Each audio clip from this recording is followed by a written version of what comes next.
Eh bien, Amira, bonjour. Je Bonjour te Florence. propose de te présenter de la manière dont tu le souhaites. Alors, je m'appelle Amira, j'ai 41 ans, je suis coach en entreprise et qu'est-ce que je peux dire d'autre? Et peut-être, je peux dire que ça fait plus que 2 ans, je crois, qu'on se connaît, et en tout cas que j'ai la chance d'avoir des séances de coaching avec toi. Merci. Et je te propose de nous dire quelle était la situation avant le coaching, qu'est-ce qui t'a donné envie, quels étaient tes challenges à l'époque ou quelle était ta situation tout simplement.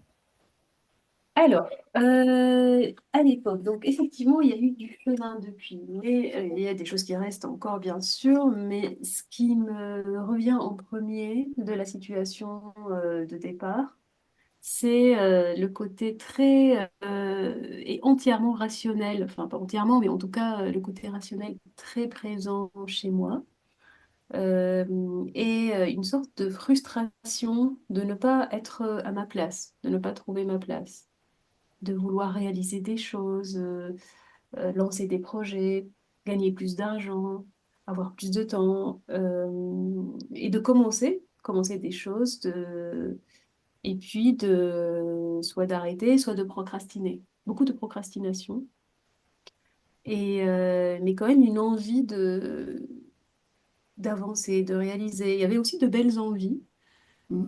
parfois de grands projets. Et que j'arrivais pas à mener jusqu'au bout.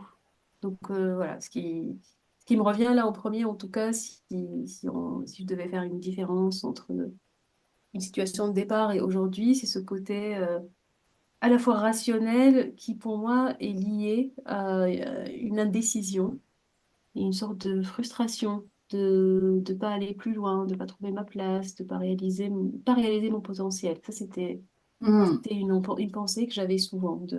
J'ai quelque chose en moi, il y a un potentiel, il y a des choses qui de se réaliser et ça ne se fait pas.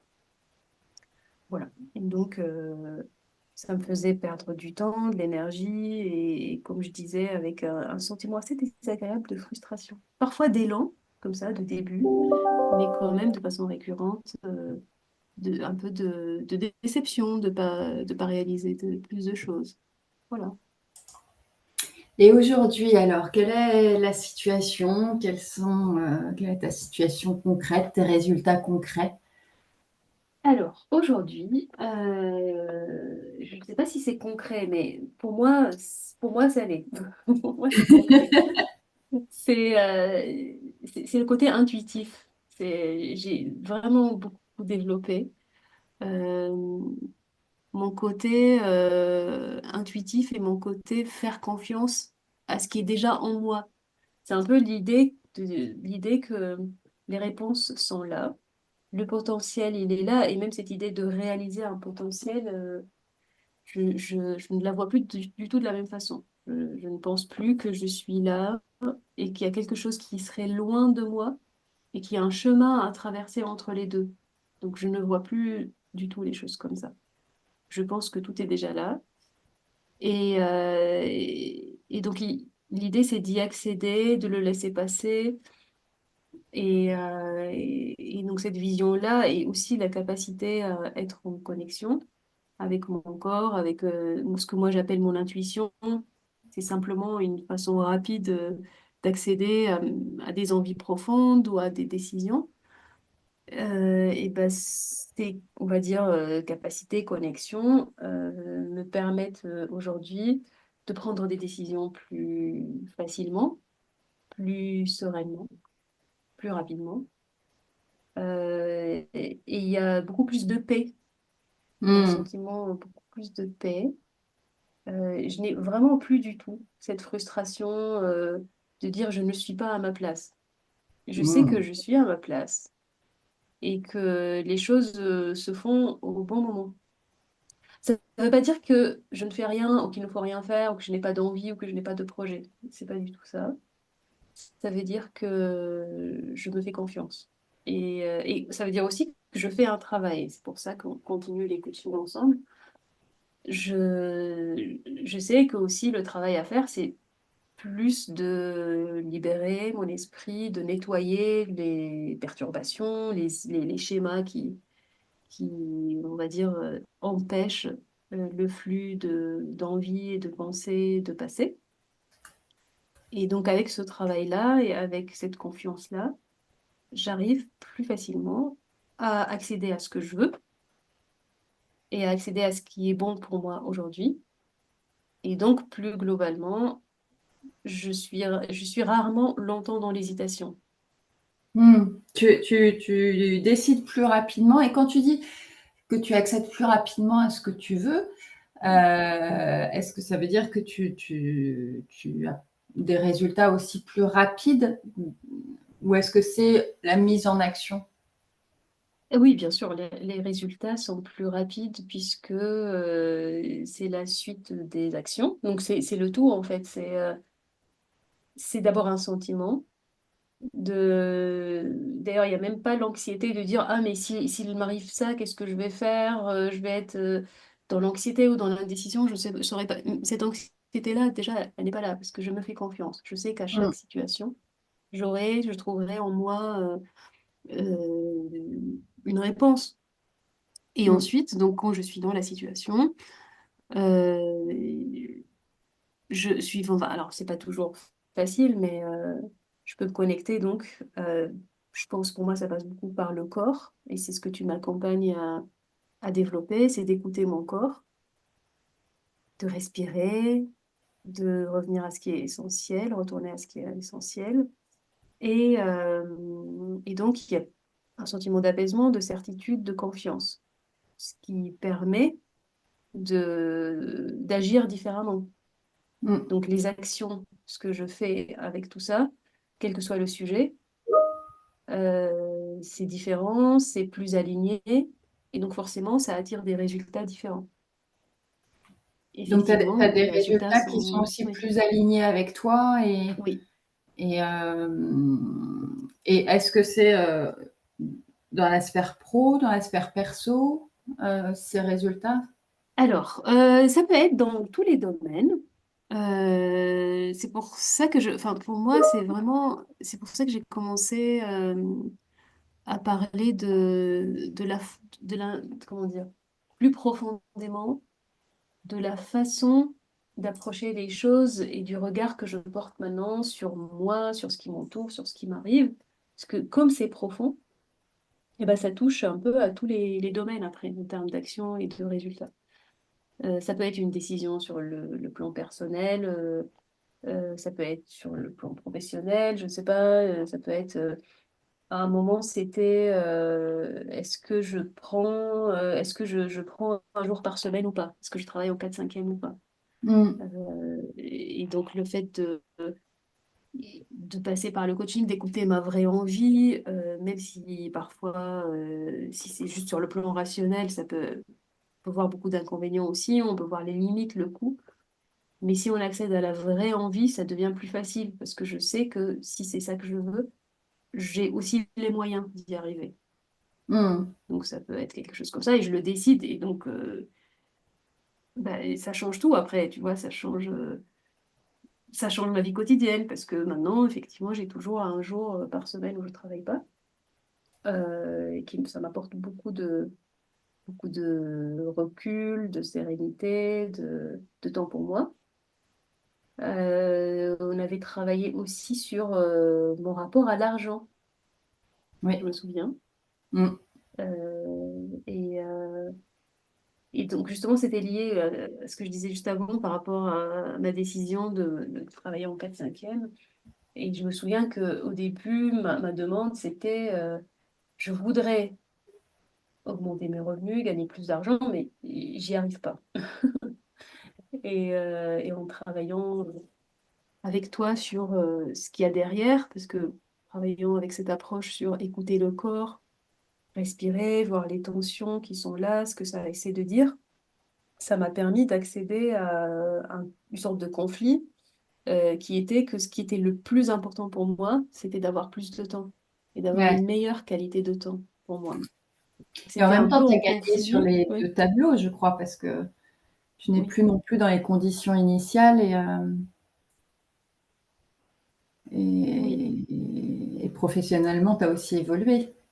oui, oui, tout à fait. Au début, il fallait quand même traverser ce conflit-là, avec ma Mmh. vision, en tout cas ma façon d'imaginer le gain d'argent, qui était à l'époque de lancer un autre projet en plus de mon travail. En tout cas, c'est comme ça que moi je l'imaginais, qui était en conflit avec ma priorité, qui était d'avoir plus de temps pour ma famille, Mmh. d'avoir une meilleure qualité de temps.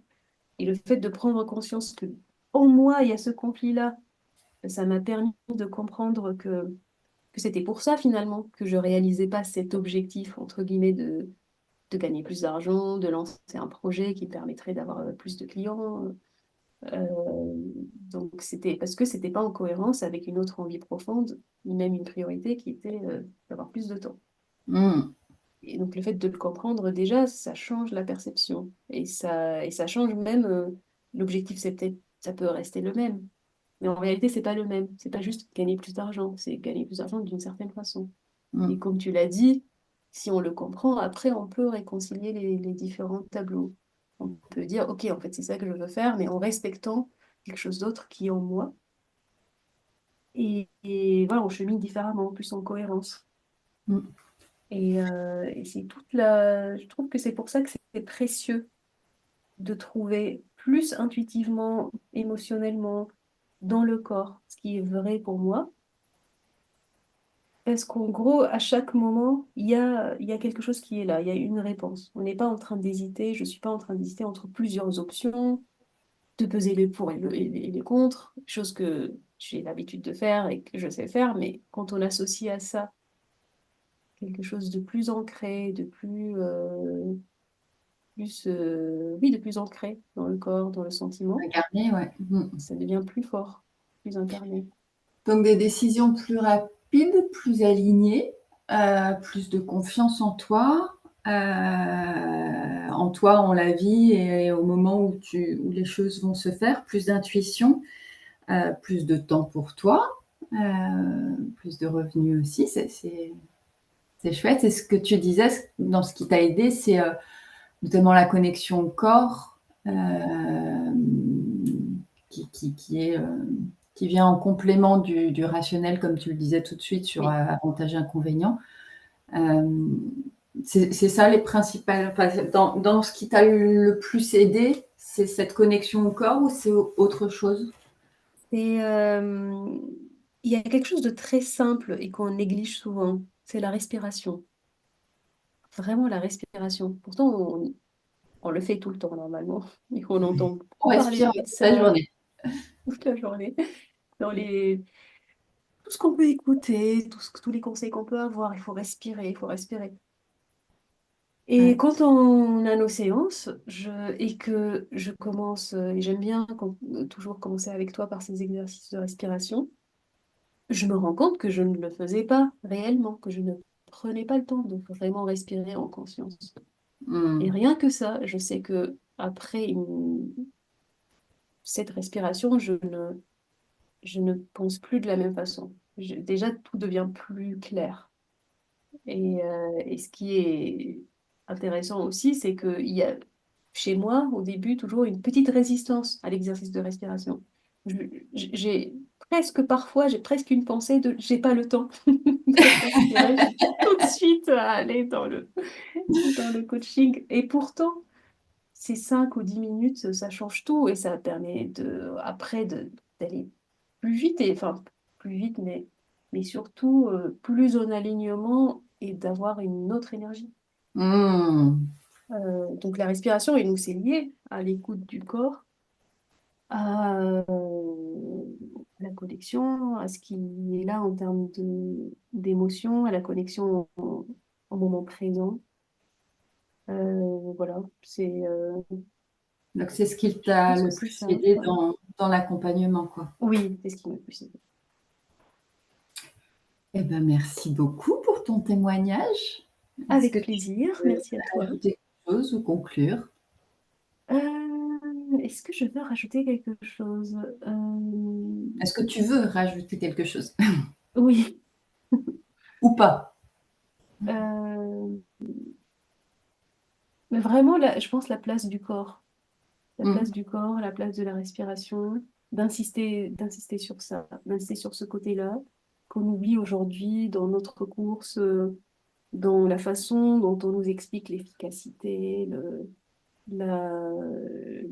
comment on prend sa place, comment il faut évoluer, et d'insister sur le fait qu'en réalité, tout est déjà là et qu'il n'y a pas plus que ça, il n'y a pas plus que ce qui est là. Et que ça Mm. paraît trop simple, et je pense que si moi j'avais entendu ce discours-là il y a 3 ans, j'aurais dit, mais non, c'est trop simple, il faut faire des choses, il me faut un objectif, il Faut me faut un agir. plan, il me faut, voilà. Et même si je reconnaissais hein, la valeur de ça, mais en quelque sorte, je me disais, ça ne peut pas être aussi simple que ça. Mm. Et Et en réalité, c'est aussi simple que ça. qu'est-ce qui a fait le switch? Comment? Qu'est-ce qui a fait le switch? Qu'est-ce qui fait que maintenant avant, tu en avais conscience, mais tu te disais, non, c'est trop facile, c'est trop simple. Et puis maintenant, tu te dis, mais Oui. c'est ça? Ben, Il y a eu un insight, il y a eu un en fait, déclic à un moment donné? il y a plusieurs choses. Alors ça faisait partie de mes rêves d'avoir un déclic, le moment d'insight, le moment où j'étais convaincue qu'il y aurait un jour où j'aurais un déclic et que tout changera. Et Tiding. maintenant, malheureusement ou heureusement, je sais pas. D'ailleurs, je n'ai plus besoin de ce déclic parce que je suis de plus en plus ancrée là dans maintenant, je suis pas dans l'urgence de changer. Et en plus, je vois que effectivement, il y a souvent des insights, des déclics, des déclics, mais c'est pas un seul moment. Il y en a qui sont plus forts que d'autres et ça continue et c'est beau aussi et je sais qu'il y en aura toujours. Donc oui, il y a bien sûr le fait d'écouter, de lire, de voir surtout des modèles des histoires de personnes qui racontent leur histoire. Euh, mais plusieurs modèles, je pense que ça nous aide à y croire. De dire, ok, là, je suis convaincue que c'est pas ça, mais tiens, lui, il dit que ça l'a aidé, un autre et un autre et un autre, et à un certain moment, on commence à se dire, Mm. ah, peut-être que peut-être qu'il y a une vérité là-dedans. Il y a ça, mais surtout, et beaucoup plus que ça, c'est vraiment l'expérimentation, Ouais, de le plusieurs ressentir fois. en fait. Mm. Ça, je crois que tant qu'on est dans la théorie, ça aide bien sûr de comprendre, de Mm. connaître, d'écouter, de lire. Mais le vrai changement, c'est quand on le vit, d'expérimenter les choses, les expérimenter et plusieurs fois.